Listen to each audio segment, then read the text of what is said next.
또 사귀어서 도움을 받을 사람들은 좋아하죠. 그러나 가난하고 낮은 이들을 섬기는 것이 지혜의 길이다. 교회 보세에도 있죠. 교회에 가락지 끼고 잘 차린 사람이 돌아오면 이리 오세요. 여기 앉으세요. 그러면서 우대하고 아주 가난하고 형편없는 사람이 들어오면 무시하는 그런 교회가 되면 안 됩니다. 낮은 사람들, 가난한 사람들, 어려운 사람들을 사랑으로 따뜻하게 대하는 교회가 되어야 한다 하는 것입니다. 여기 설교 두 편을 본문으로 한 설교가 있어서 제가 실어놨고요. 또 겸손에 대한 설교를 한 편 또 실어놨습니다. 그리고 다른 분들의 설교를 몇 편 실어놨습니다. 한번 참고하시고요. 제가 2013년에 설교한 내용인데 본문을 가지고 설교를 했어요. 상속 좋아하세요? 그런 제목이었습니다. 동영상 교만의 돌을 무너진다는 내용이었고요.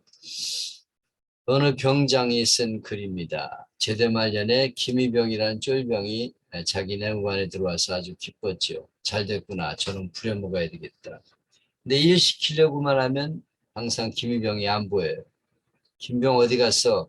대대장실에 갔습니다.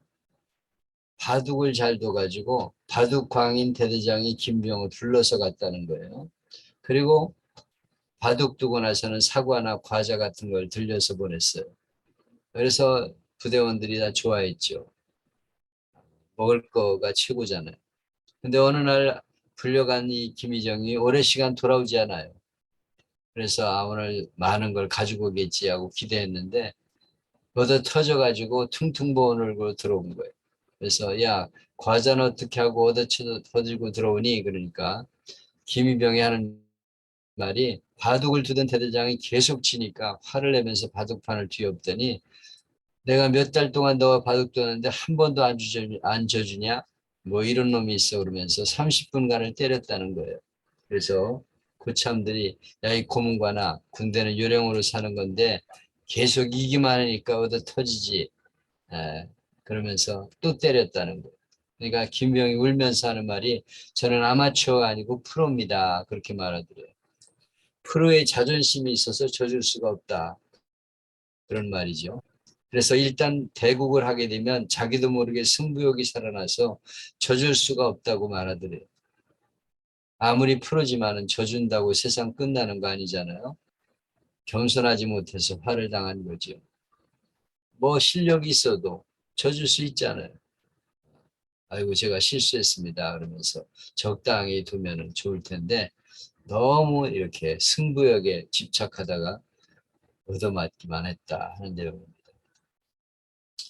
2차 연합군이 노르망디 상륙작전을 할 때 극비사항은 언제 어디서 상륙하느냐 하는 것이었어요. 이것은 승패를 좌우하시는 극비사항입니다. 그래서 거짓 정보를 흘릴 정도인데 작전이 이루어지기 며칠 전에 육군 중장이 레스토랑에서 식사하다가 술 취해서 날짜를 말했습니다. 6월 5일, 6월 5일. 우리는 노르망디에 상륙한다. 헨리 밀러라는 인물이었어요. 그 보고가 아이젠하워 장군에게 올라갔습니다. 그래서 당장 영창에 갇혔어요. 그는 아이젠하워와 웨스트포인트 사관학교의 룸메이트고 동기였습니다. 아이젠하워가 밀러 중장을 찾아가서 왜 그런 일을 했냐 이렇게 물었어요. 그랬더니 내가 술에 취해 그랬다. 그래 이제 나를 어쩔 거냐. 너를 본국으로 보낼 거다 그랬더니까 그렇게 하지 마라. 우리는 같이 활동한 핵심 서클이 아니냐 이렇게 말하더라는 거예요. 그 말을 듣고 아이젠하워가 싸늘하게 대답했습니다. 핵심 서클이란 없다. 전쟁에서는 죽는 자와 사는 자가 있을 뿐이다. 그러면서 그를 대령으로 강등해가지고 본국으로 보냈습니다. 이건 실화인데요.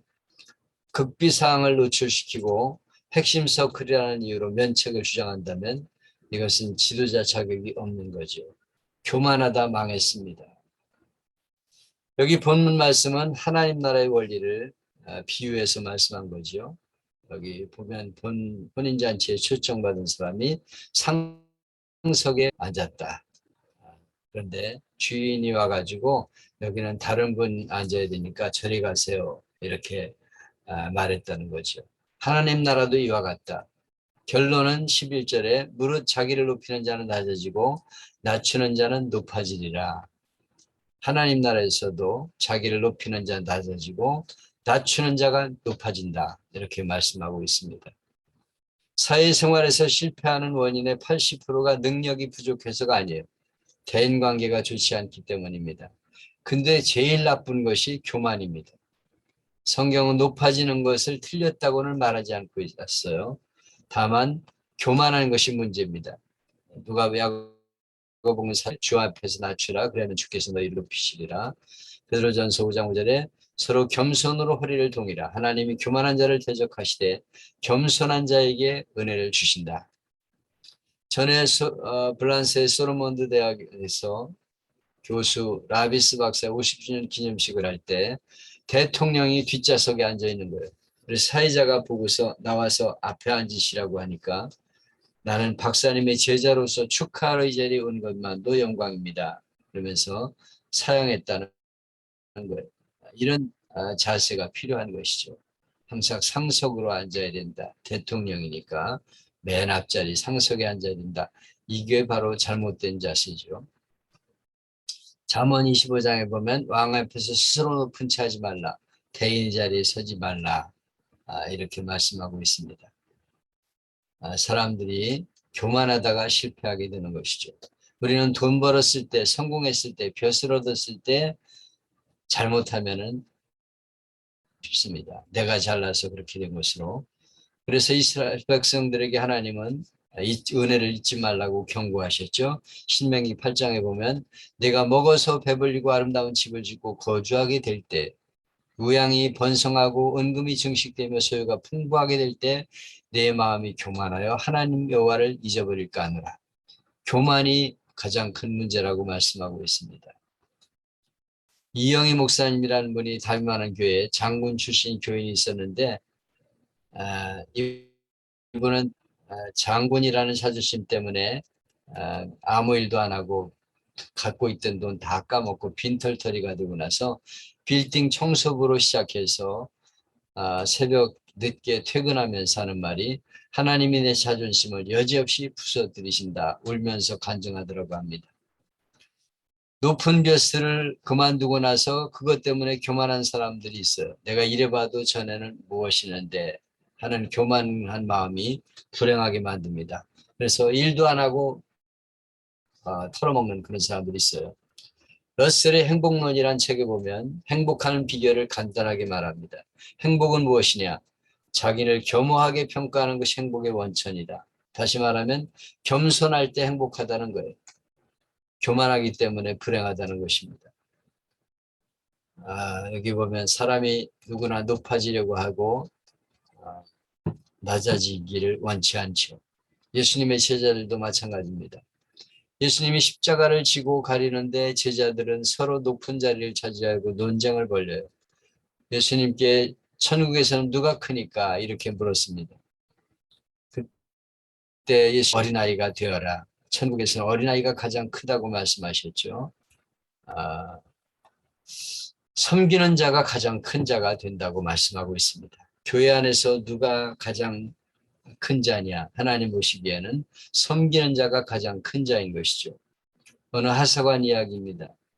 부대 건물을 보수하는 일을 주의하는데 무거운 대들보를 올려놓기 위해 병사들이 애를 쓰는데 힘내라고 고함만 치고 있는 거예요. 그때 옆에 사람이 왜 병사들을 좀 도와주지 않고 서 있냐 물었습니다. 그랬더니 그는 거드름을 피우면서 저는 하사관입니다. 이렇게 말하더라는 거예요. 그래서 그렇습니까? 당신이 하사관인 줄 몰랐습니다. 죄송합니다. 그러면서 절을 하면서 하사관님 한 가지 양해를 구합니다. 제가 저들을 도울 텐데 괜찮겠습니까? 그러고 나서 무거운 대들보를 들어 올렸어요. 그리고 그 일이 끝난 후 그가 말합니다. 하사관님 이런 일이 또 생겨 사람이 모자라게 되면 사령관을 불러주십시오. 그러면 기꺼이 도와드리겠습니다. 이렇게 말했다는 겁니다. 이 마관이 파랗게 질렸습니다. 이 도와준 사람이 사령관이었어요. 그가 바로 미국의 조지 워싱턴 장군이었습니다. 이런 사람이 대통령이 되고 지도자가 되었으니까 미국이라는 나라가 축복을 받게 되는 것이죠. 여러 해 전 사단장이 연대 순시차 왔다가 연대장을 부하들이 본 앞에서 조인트를 까고 지휘봉으로 어깨를 내리치니까 이 사람이 화가 나가지고 돌아서 나가는 사단장을 뒤에서 총을 쏴서 죽였어요. 이 후여단 연대장 사람인데 결국은 사형을 당하게 됩니다. 두 고급 장교가 졸지에 죽게 되고 과부가 아내들이 과부가 되었죠. 아이들은 고아가 되고 조금만 흥분된 감정을 낮추면 이런 비극이 생기지 않았을 것입니다. 근데 이런 교만한 마음 때문에 그만 흥분해 가지고 문제를 그르치죠. 김홍도 목사님이 잘 아는 목사님과 청평 때문에 낚시를 하러 갔다가 좋은 말을 들었다고 합니다.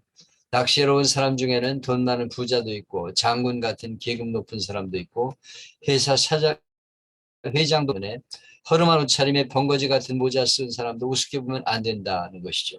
한 번은 계급 높은 분이 번거지를 뒤집어 쓰고 낚시를 하는데 그 옆에 별 2개 단 장군이 번거지 쓰고 옆에 배를 바짝 갖다 댔어요. 높은 분이 점잖게 좀 저쪽으로 뛰라고 해도 들은 척도 안 하고 계속합니다. 계속 저쪽으로 좀 뛰라고 하니까 그 장군이 야 이 새끼야 네가 뭔데 남 보고 뛰라고 말해. 그러니까 그 사람이 참고 있다가 모자를 벗었는데 별이 4개인 대장이더라는 거예요. 그러면서 이성 장군 뺨을 치면서 뭐 이 새끼야 열중 쉬어 차려 그리고 기합을 내 통쾌하더라 하는 것이죠. 교만하다가 불행한 일이 생긴 것입니다. 김 목사님 형님이 공군 군목으로 계실 때 총지휘관에게 전도를 해서 이분이 예수를 믿고 술 담배 끊고 세례를 받았습니다. 그리고 나선 대위 목사님에게 극진히 존대하면서 제가 이제 세례교인이 되었으니까 봉사 일을 맡겨주십시오. 그래서 예배 시간에 공군 훈련병들이 들어올 때 주보를 나눠주십시오. 그랬더니 별을 단 장군이 장군 목장을 하고 빡빡 깎은 병사들에게 인사하며 주보를 나눠주더랍니다. 그래서 멋모르고 예배당에 들어오다가 장군이 주보를 나눠주니까 즐겁을 하면서 놀라서 받아들고 들어가더니 다음 주에 군인이 예배당에 가득 차더라는 거예요. 우리 장군에게 인사받으러 가자 그러면서 몰려왔다는 것입니다. 이 장군 때문에 전도가 되고 교회가 부흥되었다. 낮은 자리에 섬기니까 하나님 영광을 받으신 것이죠. 지구촌교회 이동환 목사님의 간증입니다. 고인이 된 타영정 목사님을 만났더니 최근에 가장 큰 목회 보람이 생겼는데 오늘 교회 장로님들이 화장 청소를 시작했다. 그렇게 말하더라는 거예요. 그런데 화장실 청소를 하면서 이분들이 변화되어 가는 모습을 보게 된 것이랍니다. 그리고 이 장로님들이 청소하는 걸 보면서 성도들이 감동을 받고 변화되다는 거예요.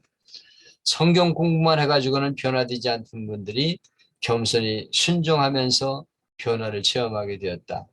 그래서 농담을 했답니다. 그 말 듣고 난 배가 아프더라. 이런 농담을 했다는 것입니다. 이런 지도자들이 일어나게 될 때 교회가 은혜롭고 부흥되게 되는 것이죠. 한국 교회사에서 빼놓을 수 없는 분이 미국의 언더우드 박사인데 그분은 20대 젊은 나이로 그래서 안락된 삶을 포기하고 한국에 발을 들여놨습니다. 그리고 열심히 한국말을 공부했어요. 한국 사람과 똑같이 옷을 입고 똑같이 먹고 마시며 벽촌에 다니며 복음을 전했습니다.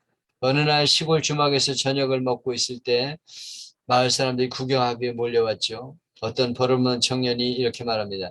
하이 저렇게 생긴 게 밥도 먹을 줄 아네. 그러니까 언더우드 박사 웃으면서 예 저는 국도 먹을 줄 압니다. 그러니까 청년이 놀라면서 이것 봐 말도 할 줄 아네. 그러니까 미주를 지으면서 글도 쓸 줄 압니다. 그렇게 말해서 이 청년이 감동받고 예수를 믿게 되었다고 합니다. 우리가 언제나 겸손하게 될 때 사람들에게 인정을 받게 되죠. 그래서 우리는 항상 겸손한 자세로 살아가야 된다는 것이 이날의 설교였습니다. 2010년 8월 29일 설교입니다. 우리나라는 장유유서의 민족이고 서열의식이 강한 나라죠. 그래서 예전에 기차를 타고 가던 두 사람이 있었는데 전혀 모르는 사람들입니다. 나이 많은 노인 젊은 사람이 물었습니다. 자네 성이 뭔가? 예, 이씨입니다. 나와 같은 이씨네. 자네 본관은 어딘가? 전주입니다. 나도 전주인데 전주 이씨 무슨 판가? 예, 세종대왕 임용대군 파입니다. 그래 나도 세종대왕 임명대군 반대. 몇 대 손인가? 예, 저는 22대 손입니다. 노인이 갑자기 말이 부드러워졌습니다. 나는 세종 임명대군 24대 손일세. 그때부터 말이 달라져가지고 젊은이가 노인에게 말을 놓습니다. 그러면 내가 당신의 할아버지 뻘 되는구먼. 예, 그렇습니다. 저보다 학렬이 높아서 조부뻘이십니다. 길을 피지 못하고 쩔쩔매더라는 것입니다. 이것이 한국인의 서열의식이고 학렬의식이에요. 그래서 이렇게 자꾸 학렬을 따지고 족보를 따지면서 이렇게 내가 어른이다 하는 걸 주장합니다. 회사에서 취직을 하면 대학의 학번을 묻죠. 같은 학번도 재수했으면 출생연도를 따집니다. 그래서 꼭 서열을 매기려는 게 우리나라예요. 그러면서 나를 형님으로 부르게, 이것이 한국인의 의식입니다. 동물왕국을 보면은 중요한 원칙이 약육강식 적자생존이죠. 강한 자가 약자를 잡아먹고 약한 자는 강한 자에게 잡아먹힌다는 원칙입니다.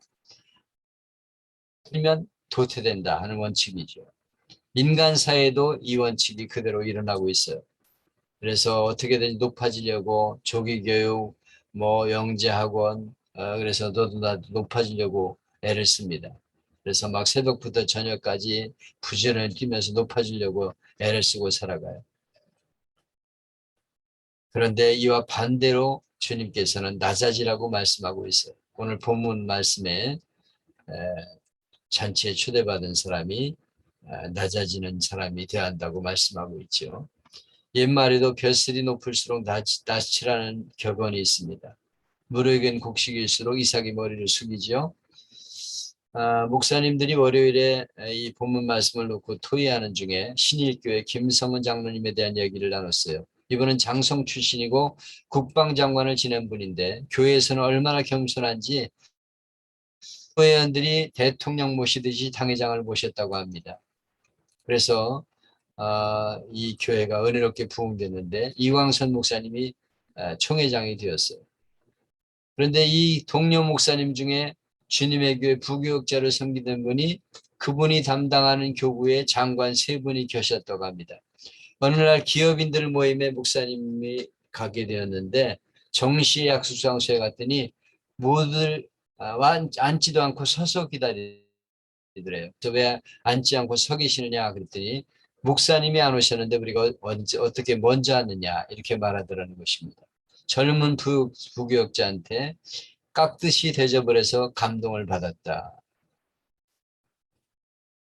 이런 높은 자리에 있는 사람들이 이렇게 낮은 자리에 대하면서 역시 그 큰 분은 그릇이 큰 분은 다르다 하는 생각을 하게 되었다는 것입니다. 여기 보면 주님은 낮아지라 남을 섬기라고 말씀. 슈바이처 박사가 노벨 평화상을 받기 위해서 아프리카를 떠나 유럽으로 향했죠. 파리에서 내려서 덴마크로 가는 기차를 탔습니다. 근데 많은 사람이 취재하려고 기차를 탔는데 슈바이처를 찾을 길이 없어요. 아마 특등실에 있을 것이라고 생각했습니다. 그런데 슈바이처는 그곳에 없었습니다. 1등석 규제도 없고 2등석 규제도 없는데 3등 칸에 갔더니 거기 있어요. 그래서 가난한 사람들과 어울려서 진맥을 하고 있었어요. 그래서 기자들이 물었습니다. 이렇게 누추한 곳에 계십니까? 그때 슈바이처가 유명한 말을 남겼습니다. 저는 제가 즐길 곳을 찾아 살아오지 않았습니다. 저를 필요로 하는 곳을 찾아다니며 살았습니다. 지금도 그러고 있을 뿐입니다. 이렇게 말하더라는 것입니다. 낮은 자리에 처했기 때문에 그를 많은 사람이 존경하게 되었죠. 어느 목사님이 미국 대학가의 한 교회가 청년부가 크게 부흥한다고 찾아가 봤더니 그 교회의 청년부가 부흥하게 된 원인을 말해주더라는 거예요. 그 교회는 전형적인 장로교회인데 주일이면 모두가 정장 차림을 하고 거의 정해진 자리에서 예배를 드리는 전통교회였습니다. 그런데 어느 날 예배가 시작되는데 대학생 한 사람이 바지와 티셔츠 차림으로 맨발로 교회에 온 거예요. 그래서 중앙 통로 맨 앞 카페트에 앉아 예배를 드리게 되었는데 모두가 언짢은 표정으로 학생을 바라보고 있었어요. 그때 그 교회 장로님이 정장 차림으로 중앙 통로를 걸어가서 학생 옆으로 다가가 카페트 옆에 자리를 잡고 털썩 주저앉았다는 것입니다. 그리고 같이 예배를 드렸어요. 그 모습을 보고 그 이후에 이 교회는 청년을 이해하는 교회다. 그래서 청년부가 놀랍게 부흥했다는 것입니다. 이렇게 지도자가 낮은 자리에 서게 되고 섬기게 될 때 교회가 아름답게 부흥하게 되는 것이죠. 높은 자리를 차지하려는 사람은 올바른 그리스도인이 될 수가 없습니다. 예수님은 인자의 온 것은 섬김을 받으려 함이 아니라 섬기려 하고 자기 목숨을 많은 사람의 대속물로 주려 함이라 그랬어요. 우리 동양에서는 삼덕을 말하죠. 지인용을 말합니다. 겸손이 빠져 있어요. 서양에서도 거기에 절개를 하나 더하지만 겸손은 강조하지 않고 있어요. 근데 성경은 제일 먼저 겸손을 가장 귀한 덕으로 가르칩니다. 예수님도 잡히시기 전날 수건동이고 제자들의 발을 씻겨주면서 겸손하라고 말씀하고 주셨죠. 그래서 어거스틴이 제자들이 기독교인으로 갖춰야 될 가장 중요한 덕이 무엇입니까? 그랬을 때 겸손이다. 두 번째는 무엇입니까? 겸손이다. 세 번째는 무엇입니까? 겸손이다. 우리 그리스도인들이 갖춰야 될 최고의 덕은 겸손이라고 그렇게 가르쳤습니다. 빌립보서 5장에 보면 너희 안에 예수님의 마음을 품으라고 말씀하고 있어요. 그는 하나님의 본체지만은 자기를 비워 종의 형체를 가져서 사람 모양으로 되고 죽기까지 복종하셨다. 그래서 하나님이 그를 뛰어나게 모든 사람 앞에 높이게 해서 하나님께 영광을 돌리게 하셨다고 말씀하고 있습니다. 우리 그리스도인들이 바로 예수님의 모습을 닮아가야 한다는 것이죠. 성지에 가면 베들레헴에 예수님 탄생 기념교회가 있죠. 거기 보면 아주 문이 조그맣게 되어 있어요. 그래서 머리를 숙이고 들어가야 됩니다. 예수님께 나가는 자는 교만을 버리고 겸손해야 된다는 뜻입니다. 이런 마음으로 살아가는 사람이 이 땅에 많이 있죠. 교인 중에서. 전주에 가면은 김제에 금산교회라는 교회가 있습니다. 이 교회는 서양 선교사가 세운 교회인데 이 교회는 기역자로 되어 있어요. 옛날에는 남녀 7세 부동석이라고 해서 기역자로 한쪽 날개는 여자석, 한쪽 날개는 남자석으로 예배를 드렸습니다. 그래서 모퉁이에서 교역자가 예배를 인도했어요. 이런 기역자 교회들이 있지만 원형이 보존된 곳은 이 교회뿐입니다. 그런데 이 교회에 조덕삼이라는 분이 있었죠. 그는 금광업을 해서 가장 큰 부자였는데 유대교를 믿다가 그가 복음을 받아들여 예수를 믿게 되었습니다. 근데 금산교회에 조덕삼 이분의 마브로이라는 사람이 이자익이라는 청년이 있었어요. 3살 때 아버지를 잃고 고아에서 김제로 왔다가 조덕삼의 집에서 마부로 일하게 되었습니다. 그도 주인을 따라서 금산교회에서 신앙생활을 시작했어요. 교인이 200명쯤 되었을 때 장로님을 피택하게 되었는데 조덕삼과 마부 이자역이 함께 후보로 올라오게 되었죠. 근데 개표를 해보니까 놀랍게도 조덕삼은 떨어지고 마부 이자역이 장로로 피택이 되었습니다. 이건 기적, 천지개벽할 일이죠. 모두가 눈치를 보면서 어색하고 있을 조덕삼 씨가 앞으로 나가서 젊은 사람을 일꾼으로 세우는 것이 하나님의 뜻입니다. 저는 이 교회의 결정을 하나님 뜻으로 받아들이고 이자익 장로님을 받들어 교회를 잘 섬기겠습니다. 이렇게 고백했죠. 그래서 이 두 분이 마부로서 주인과 마부로 일하지만은 교회에서는 평신도와 장로님으로 열심히 직분을 감당합니다. 나중에 이 조덕삼도 장로가 되었는데 선임 장로를 잘 받들었고 이 교회에서 이자액을 평양신학교에 보내 공부를 시켜 목사가 되게 하고 본교에 초청해서 담임 목사로 섬기게 되었습니다.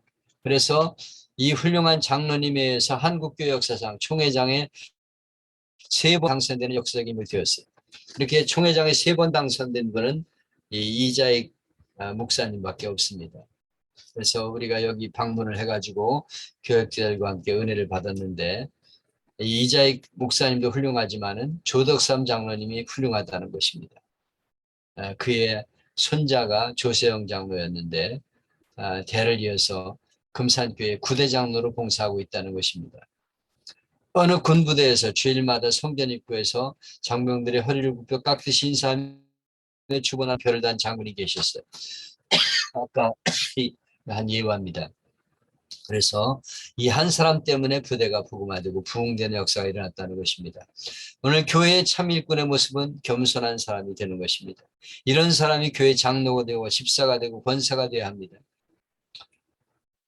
우리 하늘교회는 장로석이 따로 없습니다. 제가 있는 동안에는 장로석 같은 거 없었어요.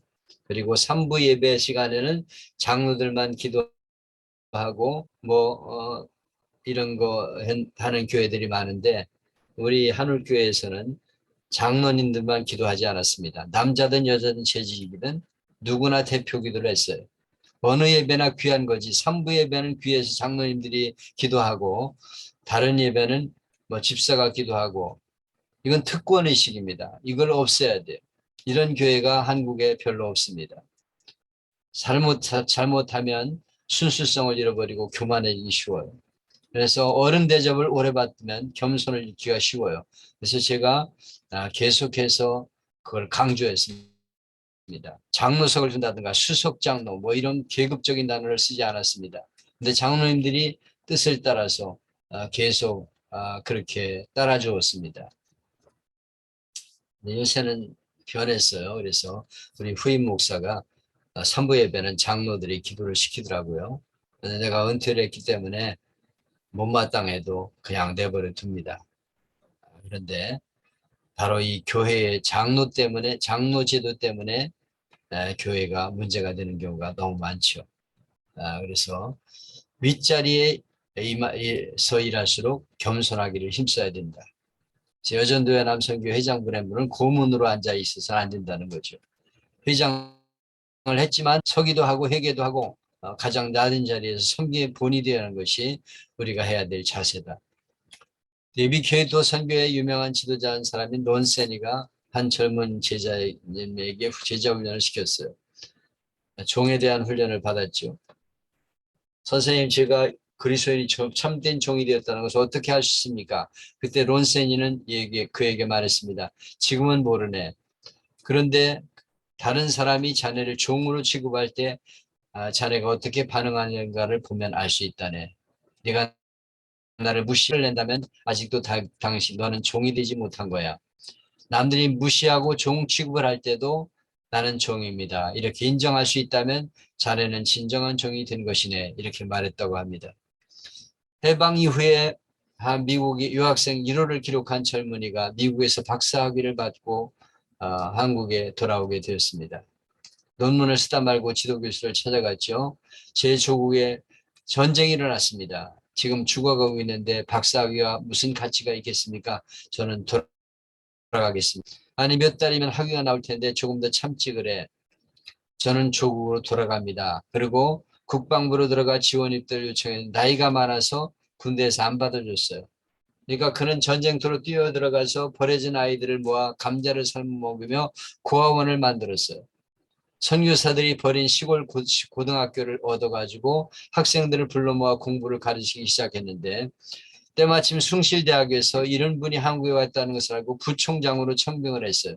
그때 그는 기도하고 결론을 내린 뒤 이렇게 말합니다. 하나님은 내가 부총장으로 가는 것을 원치 않으시고 바로 이 자리에서 고아들과 평생 고무신 신고 골덴 바지 입고 고아들을 돌보며 시골에 버려진 아이들에게 하나님의 말씀을 가르치고 공부하는 것을 원하신다. 이것이 나의 사명이다. 그가 누구냐면 경상남도 거창에서 거창고등학교를 설립한 전영창 교장 선생입니다. 내가 그 교회를 일부러 방문했습니다. 그래서 감동을 받았는데 직업 선택 10개가 감동을 주었어요. 여기 보면 거창고등학교에 직업 선택 직장 10개명이 있습니다. 월급이 적은 쪽을 택하라. 내가 원하는 곳이 아니라 나를 필요로 하는 곳으로 가라. 승진의 기회가 거의 없는 곳을 택하라. 모든 조건이 갖춰진 것을 피하고 처음부터 시작해야 하는 황무지를 택하라. 사람들이 입다부터 모여드는 곳은 절대 가지 마라. 장래성이 전혀 없다고 생각되는 곳으로 가자. 사회적 존경 같은 것은 바라볼 수 없는 곳으로 가라. 한가운데가 아니라 가장자리로 자리로 가라. 부모나 아내가 결세 반대하는 곳이면 틀림없다. 왕관이 아니라 단두대가 기다리는 곳으로 가라. 지금도 이 거창고등학교 출신들은 가장 낮은 곳으로 가려고 합니다. 그리고 거기서 봉사하면서 복음을 전하는 사람으로 살아가고 있어요. 그 아들이 서울대학교를 나와가지고 그 학교를 운영하고 있습니다. 그러면서 지금도 복음을 전하고 있어요. 우리가 누릴 권리가 있죠. 많이 배웠으면 누릴 권리가 있습니다. 또 돈을 많이 가졌으면 돈 번 걸 쓰면서 살 권리가 있어요. 그럼에도 불구하고 낮은 자리에서 섬기는 사람들이 되는 것이 교인인 것입니다. 낮은 자리에서 세상을 섬기며 구원하는 사람들이 기독교인이 되어야 합니다. 바로 그렇게 될 때 세상에 복음을 전하는 빛의 사명을 감당할 수 있게 되는 것입니다. 여기 마가복음 10장에 종이 되어야 하리라 하는 내용을 보면 황제는 군림하고 CEO는 섬긴다. 섬김의 리더십을 주장하고 있는데 이 섬김의 리더십을 가진 것이 오늘 우리 세상이 원하는 사람들의 모습이라. 헨리 나우엔이라는 하버드 대학 교수가 있었어요. 그는 교수직을 버리고 정신지체와 보호실에 들어갑니다. 그리고 그들의 대소변을 받아내고 몸을 씻기면서 행복을 느껴요. 그가 왜 이런 일을 택했냐고 물어볼 때 그는 이렇게 말합니다. 나는 그동안 성공과 인기라는 이름의 꼭대기를 향해 오르막길만 달려갔습니다. 그러나 어느 날 한 장애우를 만난 후 내리막길을 통해서만 예수를 만날 수 있다는 사실을 깨달았습니다. 오르막길에서는 나만 보일 뿐입니다. 예수님께서는 낮고 겸손한 사람과 함께 지내시기를 원하셔서 낮은 곳을 찾으십니다. 그러기에 겸손한 낮은 곳을 찾는 사람은 예수님을 쉽게 만날 수 있고 하나님의 은혜를 누리게 될 것입니다. 그렇게 말했습니다. 우리는 명문대학 들어가고 성공한 회사에 입사하고 이래야 미래가 보장된다고 생각하죠. 그리고 앞만 보면 달립니다. 우리 국민이 섬기는 일에 몇 분을 쓰느냐 하면 단 6분밖에는 쓰지 않는다는 겁니다. 섬김보다는 섬김을 받는 것을 좋아하는 국민이 우리 대한민국 국민입니다. 인류 역사에 어느 때나 있었던 가장 민족의 큰 관심은 누가 권력자가 되냐 하는 것이에요. 그리고 그 주변에 누가 있느냐 하는 것입니다. 높은 사람이 있느냐, 나는 누구를 잘 알아. 그러면서 높은 자리에 있는 사람을 가까이 하려고 그러고죠. 그래서 결국은 문제가 되고 있습니다. 가끔 TV에서 평양방송을 소개하는 때가 있는데 참 이상하다는 생각이 들어요. 평양에는 아나운서가 그 여자 하나밖에 없는지 몇십 년 지나도 그 여자만 방송하는 거예요. 김일성과 김정일에 대한 방송을 할 때는 얼마나 감동스러운 성으로 표현하는지 성령 충만한 여자 같습니다. 경애하는 위대한 지도자 동지께서는 인민의 행복을 위하여 밤잠을 못 이루고 계심에다 그러면서 말하고 있어요. 하나님을 믿는 사람도 하나님을 향해 그렇게 감격스럽게 말하지는 못할 겁니다. 오직 김일성, 김정은, 김정일을 위한 것이 오늘 북한을 비참하게 만들었습니다. 오늘은 바로 이 야고보 아들 요한과 세베대 아들 야고보와 요한이 예수님께 부탁하면서 무엇을 해주기 원하냐 그러니까 하나는 주의 우편에 하나는 좌편에 앉게 해달라고 그렇게 요청하고 있죠. 예수님을 그렇게 따라다니면 3년 동안 다녔는데도 계속해서 좌우에 높은 자리에 오른 것을 원했습니다. 오늘날 마찬가지로 교회 안에서 아무리 오랫동안 신앙생활해도 높은 자리를 원하는 사람들이 많이 있어요. 그것 때문에 문제가 되는 것이죠. 여기 섬김을 어떻게 섬김 결핍증을 치유할 수 있을까? 성공보다는 가치 있는 삶을 추구해야 된다. 또 여기 이제 제가 예를 들어서 숙명여대 총장인 이경숙 권사의 이야기를 여기 실어놨는데요. 이분은 겸손의 리더십을 가지고 있다는 거예요. 그 사람을 만난 사람은 그 사람을 보고 머리를 숙일 수가 없다는 것입니다. 항상 섬기는 마음으로 이렇게 일하기 때문에 사람들이 그를 존경하게 되었다는 것이죠. 또 예수님의 성품을 배워야 한다. 예수님은 섬기는 마음으로 이 땅에 오셔 사셨죠. 스캇백인 아직 가야 할 길, 거짓의 사람들이란 책으로 알려진 정신과 의사인데 수많은 종교를 연구하다가 예수님을 구주로 영접합니다. 이유는 모든 종교의 신들 중에서 자기를 희생하는 사람은 예수님밖에 없기 때문이었다. 그가 자기를 따르고 추종하는 사람을 섬긴 분은 예수님밖에 없었기 때문에 바로였다고 고백하고 있습니다. 화이강의 다리라는 영화가 있죠. 이것을 보면 그가 이제 2차 대전 당시에 일본군의 포로가 되어 선로 작업을 동원하고 참여하게 되었습니다. 그런데 강제 노역과 배고픔으로 정신을 잃고 말았어요. 근데 누가 정성껏 간호해 주는 거예요. 그가 그리스도인이었다는 것입니다. 그의 감동을 받고 그가 예수님을 영접하게 되어서 과의 계곡을 통해라는 책을 쓰게 되어서 이런 말을 합니다. 우리 그리스도인들 섬김을 받으려고 태어난 것이 아니라 섬기기 위해 태어난 사람들입니다. 섬김을 게을리하는 사람은 인생의 본분을 게을리하는 사람입니다. 우리나라 평신도 봉사 역사를 보면 이신행 뭐 이런 4명의 성도가 모여가지고 여전도회를 만들게 돼요. 그리고 그들이 나가가지고 봉사하는 일을 하면서 한국교회를 부흥시켰습니다. 여기 내용을 쭉 읽어보면 이들이 언제 봉사하느냐, 새벽 시간에 그리고 저녁 시간을 이용해 가지고 일을 마치고 교회를 봉사하기로 합니다. 그리고 경비를 봉사하기 위해서 4사람이 이렇게 이제 정해 가지고 이제 신방을 하기 시작을 해 가지고 이제 전도 대상자로 방문하게 되고, 그래서 결국 여전도회가 조직이 되었어요. 그래서 결국은 이들 중에서 이제 전도부인이 생겨나게 되죠. 이들이 전도 활동을 하게 되는데 이분이 대한민국 여전도사의 시초가 되었어요. 교회마다 여전도회와 또 여자전도사를 세워가지고 봉사를 하게 되는데, 바로 이 정신을 본받아야 됩니다. 교회는 왜 왔느냐? 십자가를 지러 오는 것이죠. 그것이 그리스도인의 정신입니다. 낮은 자리에 섬기는 것이 그리스도인이 되어야 돼요. 한국의 복음